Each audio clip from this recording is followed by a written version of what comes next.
Shalom adik-adik. Gimana nih? Seminggu sudah berjalan. Nah, sekarang kan sudah waktunya hari Minggu. Kita akan menyanyikan sebuah penyembahan. Kita angkat satu pujian. Yesus, Engkau juru selamatku.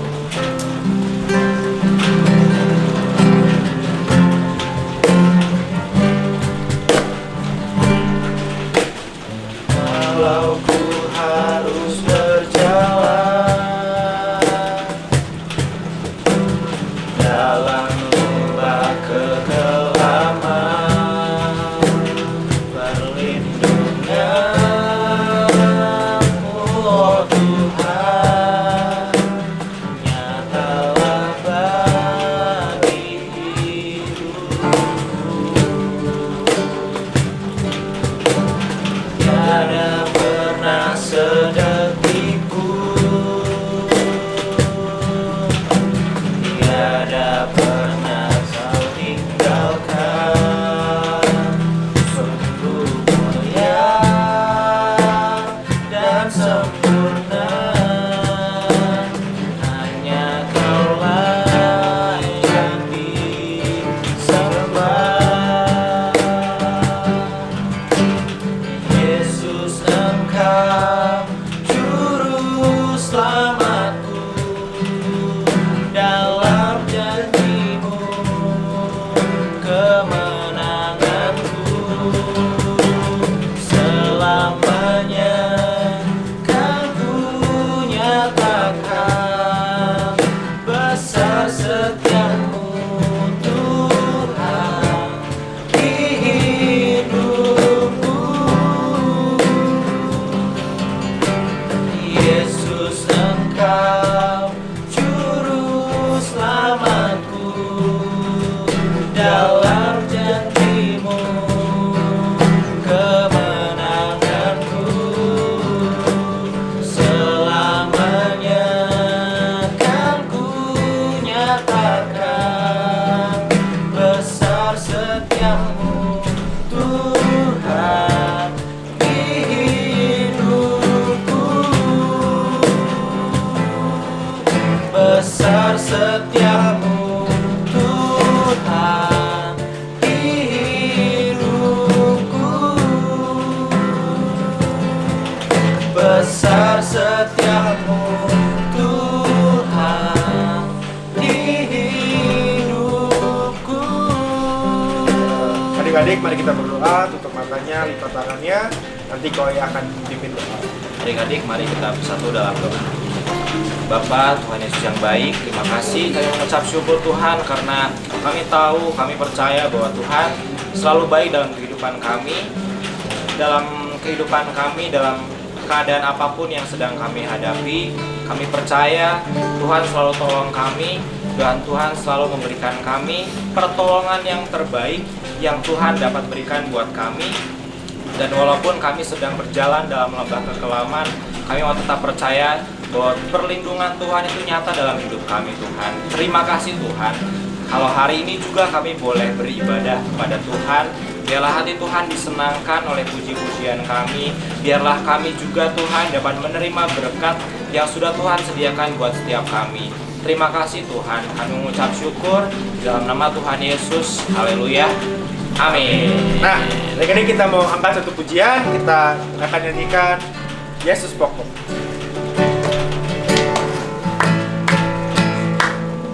Yesus pokok dan kitalah caranya, tinggallah di dalamnya.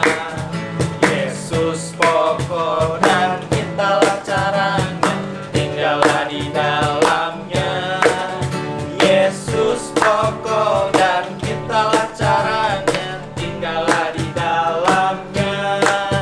Pastilah kau akan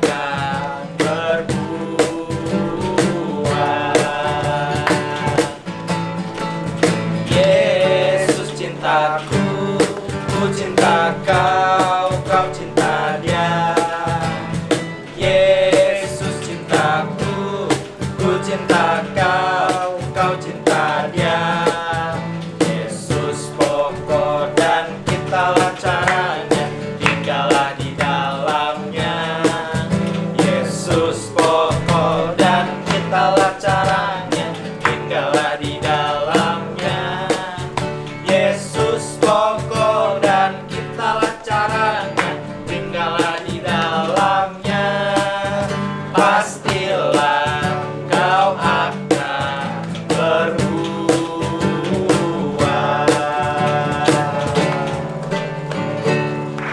Oke, selamat pagi adik-adik. Pada hari ini atau pada minggu ini, Koko akan bercerita tentang hamba Tuhan yang tidak mau mengampuni.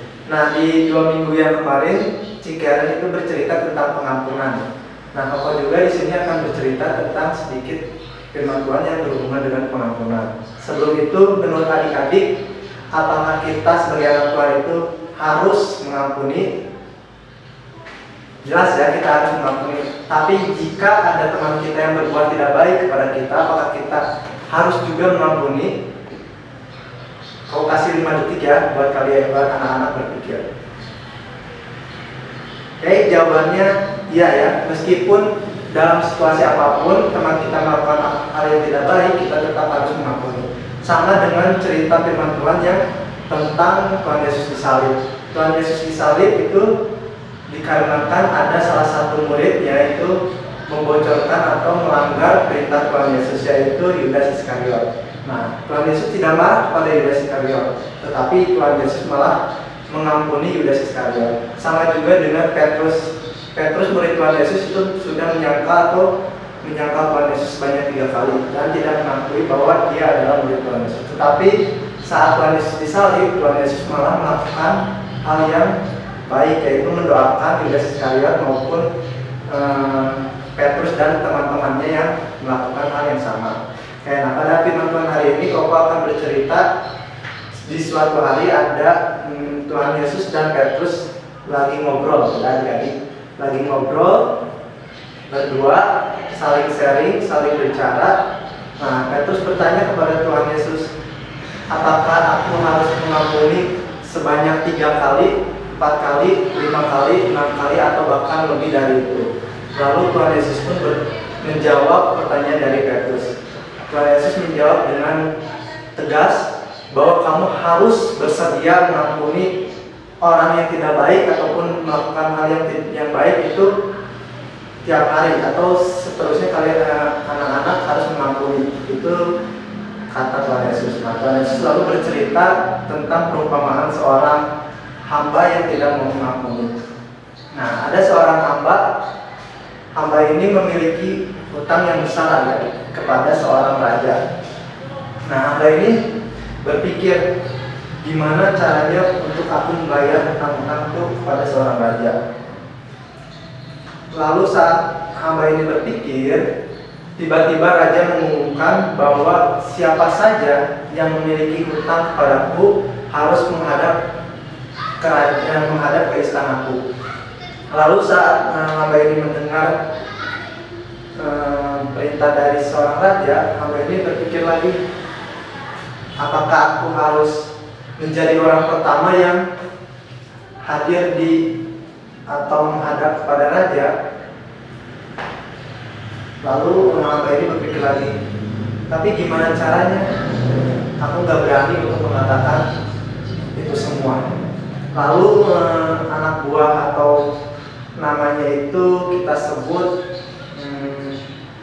pembantunya raja itu mencari hamba ini dan berkata, hamba, kamu dipanggil raja untuk menghadap sekarang. Lalu hamba itu pun mendengar pembantu raja ini lalu menghadap kepada raja dengan gugup ya, dengan rasa gugup dia menghadap ke raja. Lalu raja ini berkata kepada hamba, kata raja, kapankah kamu membayar hutang-hutangmu? Lunasilah sekarang. Lalu hamba ini pun bingung menjawab apa yang raja itu tanyakan. Lalu hamba itu pun dengan rendah hati mengatakan, kalau aku tidak memiliki uang sebanyak itu dan tidak memiliki pekerjaan. Lalu raja itu pun menjawab, berkata lagi, harus dilunasi sekarang, kata raja. Nah, lalu hamba ini berkata, raja, tuanku, berilah aku waktu, aku pasti akan membayar hutang-hutangku, sambil berlutut kepada raja. Nah, karena raja melihat ketulusan hati seorang hamba ini, raja ini pun menyuruh hamba ini untuk berdiri dan berkata sebagai berikut ya. Raja ini berkata, hutang-hutangmu sudah kulunasi, pergilah dari sini, lanjutkan kegiatanmu. Lalu saat hamba ini mendengar perkataan raja, hamba ini pun pergi ke luar dan melanjutkan aktivitasnya. Nah, 3 minggu kemudian hamba ini pun mengalami hal yang sangat luar biasa ya adik-adik. Hamba ini memiliki harta yang banyak dan hamba ini bekerja sebagai namanya itu peminjam, kondisi itu ya kayak meminjamkan uang adik-adik. Nah, hamba ini meminjamkan uang kepada hamba-hamba yang lain. Nah, seketika ada satu hamba ini memiliki hutang yang tidak terlalu banyak adik-adik. Tetapi sama hamba yang ini, hamba kita sebut hamba yang dibantu raja itu hamba 1 ya adik-adik. Nah, hamba 2 ini meminjam uang kepada hamba 1, tetapi hamba 2 ini tidak bisa membayar. Lalu hamba 1 ini menagih hutang-hutang yang ada di hamba 2, meskipun hutangnya tidak terlalu besar. Lalu hamba 1 ini memanggil hamba 2 dan berkata sebagai berikutnya, lunasi sekarang, kalau tidak dilunasi aku akan mempenjarai kamu, ujar hamba 1. Nah, hamba 2 ini pun merasa sedih ya, karena dia tidak bisa membayar hutang-hutangnya. Lalu hamba 2 ini bersujud ke kakinya hamba 1 dan berkata, Tuhan, bersabarlah, aku pasti akan membayar hutang-hutangku secepatnya. Tapi hamba 1 ini dengan keras kepala tetap tidak mau mendengarkan apa yang diucapkan oleh hamba 2 dan memaksa hamba 2 ini untuk dimasukkan ke penjara. Nah, tiba-tiba ada banyak orang yang di situ ya adik-adik. Nah, orang yang banyak ini mendengar ucapan hamba 1 dan melaporkan kepada raja. Lalu ada satu orang melaporkan kepada raja. Raja pun mendengar hal yang tidak baik itu, karena dulu itu hamba yang pertama ini diampuni oleh seorang raja, tapi kenapa hamba 1 ini tidak bisa mengampuni orang lain? Maka lalu dipanggillah hamba 1 ini untuk menghadap raja. Nah, raja ini berkata kepada hamba 1 ini, kenapa kamu melakukan itu semua? Ingatkah kamu dulu sama seperti hamba 2 ini? Lalu hamba 1 itu pun berkata seperti ini, iya Tuhan, aku mengerti, tapi aku tidak bisa mengampuni hamba 2 itu. Lalu raja pun berkata sebagai berikut, masukkanlah kamu ke penjara karena kamu tidak bisa mengampuni sesamamu seperti apa yang aku lakukan kepadamu. Lalu hamba 1 ini pun dipenjarakan dan menyesal adik-adik. Jadi dalam firman Tuhan hari ini mengajarkan, meskipun orang itu tidak baik kepada kita, atau dia memiliki hutang atau memiliki dendam yang sangat besar kepada kita, ingat kita tetap harus mengampuni orang tersebut, karena Tuhan juga mengajarkan kita untuk mengampuni sesama kita. Nah, untuk bacaan Alkitabnya diambil dari Matius 18 ayat 21-35 ya adik-adik. Oke adik-adik, untuk ayat hafalannya diambil dari Lukas 6 ayat 37 bagian B ya, yang berisi ampunilah dan maka kamu akan diampuni. Nah, untuk kesimpulannya, kita sebagai anak Tuhan itu harus mengampuni sesama kita, meskipun teman kita atau sahabat kita melakukan hal yang tidak baik. Nah, Koko ada sedikit ilustrasi sebelum Koko tutup dalam doa.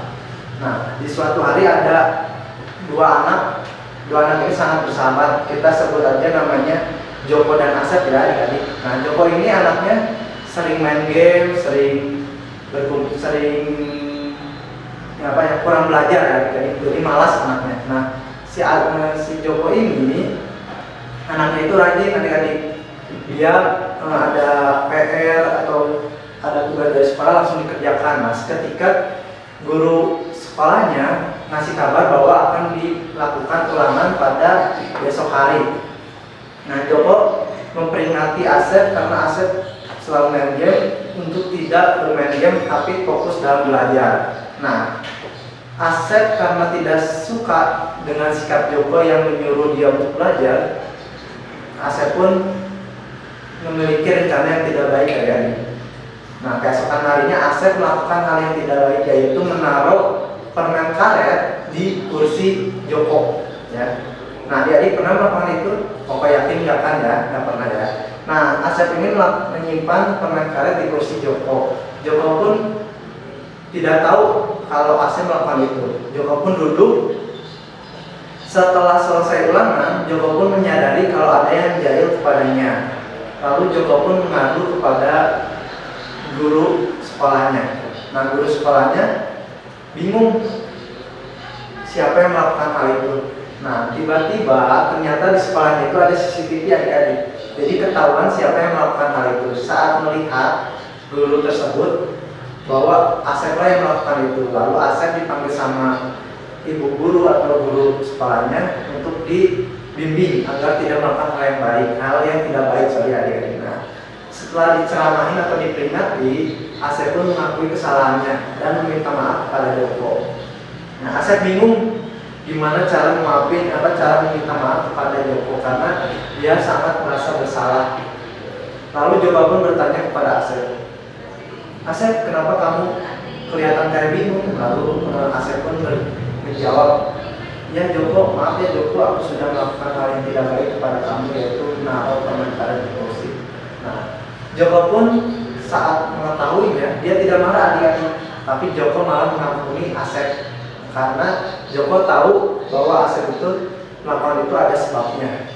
Nah, jadi dalam firman Tuhan atau cerita Ilustrasi Koko menekankan lagi pada adik-adik untuk bisa mengampuni sama kita, sahabat kita, atau orang yang tidak kita kenal, meskipun mereka melakukan hal yang tidak baik.